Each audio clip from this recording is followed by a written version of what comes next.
নমস্কার বন্ধুরা, আমি সঞ্জিত সরকার আর তোমরা দেখছো সঞ্জিত স্টাডি সেন্টার এসএসসি। আজকের এই ভিডিওটি গৌড়বঙ্গ বিশ্ববিদ্যালয়ের BA second year third semester যে সকল ছাত্রছাত্রীদের বেঙ্গলি বিষয়টি এমডিসিতে রয়েছে তাদের জন্য খুবই গুরুত্বপূর্ণ। তোমাদের কিন্তু যেটা কোর্স নেম রয়েছে সেটা হচ্ছে নাট্য ও বাচনিক শিল্প। এটা কিন্তু ফার্স্ট টাইম, তো একটু টাফ, তোমাদের একটু ভালো করে প্রশ্নগুলো পড়তে হবে যা যা আমি দেবো আর কি। তো বেশি দেরি করবো না, সরাসরি মূল ভিডিওতে প্রবেশ করবো। যারা যারা পরবর্তীতে আমার কাছে অনলাইনে বা অফলাইনে টিউশন পড়তে চাও বা নোটস নিতে চাও, নোটসের ক্ষেত্রে কিন্তু অবশ্যই পেড করতে হবে, তারা অবশ্যই যোগাযোগ করতে পারো 7384384758 নম্বরে। আর ভিডিওটি ভালো লেগে থাকলে অবশ্যই লাইক করো, কমেন্ট করে তোমরা তোমাদের মতামত জানিও, বন্ধুদের মধ্যে শেয়ার করো। চ্যানেলে প্রথম হয়ে থাকলে অবশ্যই সাবস্ক্রাইব করে পাশে দেওয়া নোটিফিকেশন বেল আইকনটি ক্লিক করে রাখো পরবর্তী আপডেট পাওয়ার জন্য। তো চলো শুরু করা যাক আজকের এই গুরুত্বপূর্ণ ভিডিওটিকে।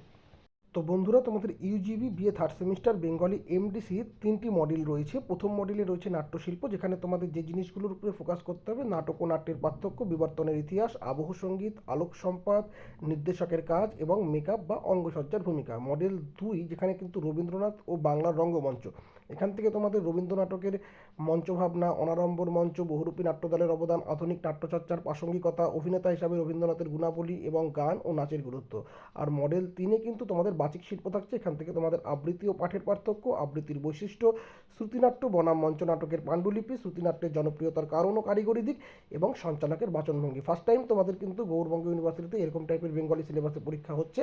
তো এই প্রশ্নগুলো যেগুলো আমি দিচ্ছি সেই প্রশ্নগুলো একটু ভালো মতো করে তোমরা দেখবে। আমি পয়েন্ট করে করেই প্রশ্নগুলো বলে দিচ্ছি যাতে তোমাদের বুঝতে সুবিধা হয়, যেহেতু আগামীকাল তোমাদের এক্সাম রয়েছে। তো চলো দেখে নেওয়া যাক প্রশ্নগুলো কি আছে।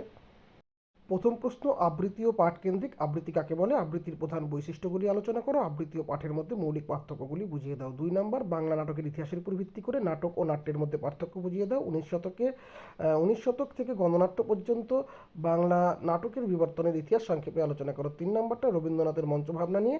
রবীন্দ্রনাথের মৌলিক মঞ্চভাবনা সম্পর্কে একটি নিবন্ধ লেখো। তার নাটকে অনাড়ম্বর মঞ্চের গুরুত্ব কোথায়? 4 নম্বর: নাট্য ও মঞ্চ নাটক। এখানে তোমরা শ্রুতিনাট্য ও মঞ্চ নাটকের পাণ্ডুলিপির মধ্যে প্রধান স্বতন্ত্রগুলি কী কী? শ্রুতিনাট্যের জনপ্রিয়তার কারণসমূহ আলোচনা করো। 5 নম্বর: মঞ্চায়নে বহুরূপী। বাংলা থিয়েটারের রবীন্দ্র নাটকের মঞ্চায়নের ক্ষেত্রে সৌম্যমিত্র ও তার নাট্যদল বহুরূপীর অবদান মূল্যায়ন করো। 6 নম্বর: নাট্য নির্মাণ ও আবহ। এখান থেকে তোমরা নাট্য নির্মাণে আবহ সঙ্গীত মানে ব্যাকগ্রাউন্ড মিউজিক এবং আলোক সম্পাদের মানে লাইটিংয়ের গুরুত্ব উদাহরণসহ আলোচনা করো। 7 নম্বর: অভিনেতা রবীন্দ্রনাথ নিয়ে তোমরা যে প্রশ্নটা পড়বে, অভিনেতা হিসাবে মঞ্চে নিজেকে প্রস্তুত করার জন্য কী কী গুণ থাকা আবশ্যক। বুঝতে পেরেছো? 7টি প্রশ্ন খুব গুরুত্বপূর্ণ রয়েছে। 8 নম্বর প্রশ্নটি: পরিচালক ও অভিনেতা কেন্দ্রিক। একজন সার্থক নির্দেশকের মানে যারা ডাইরেক্টর কি, তার কাজ কি? নির্দেশক ও অভিনেতার পারস্পরিক সম্পর্ক নাট্য প্রযোজনাকে কীভাবে প্রভাবিত করে। 9 নম্বর: রবীন্দ্র নাটকের প্রাসঙ্গিকতা নিয়ে প্রশ্ন। বর্তমান সময়ে থিয়েটার বা আধুনিক নাট্যচর্চায় রবীন্দ্র নাটকের প্রাসঙ্গিকতা ও নতুন নতুন পরীক্ষা নিরীক্ষাগুলি আলোচনা করো। 10 নম্বর: অঙ্গসজ্জা কেন্দ্রিক। নাট্য অভিনয় অঙ্গসজ্জা বা মেকআপের ভূমিকা লেখো। 11 নম্বর: সঞ্চালকের গুণাবলী। এই কেন্দ্রিক যে প্রশ্নটি তোমরা পড়বে, একজন সার্থক সঞ্চালকের বাচনভঙ্গি ও বাচনরীতি কেমন হওয়া উচিত। 12 নম্বর: রবীন্দ্র নাটকের সঙ্গীত। রবীন্দ্র নাটক অভিনয়ে গান ও নাচের গুরুত্ব সংক্ষেপে লেখো। 13 নম্বর: শ্রুতিনাট্যের কারিগরি দিক। এখানে তোমরা পড়বে ছোট গল্পকে শ্রুতিনাট্যে রূপান্তর করার সময় কোন কোন কারিগরির দিকে নজর দিতে হয়।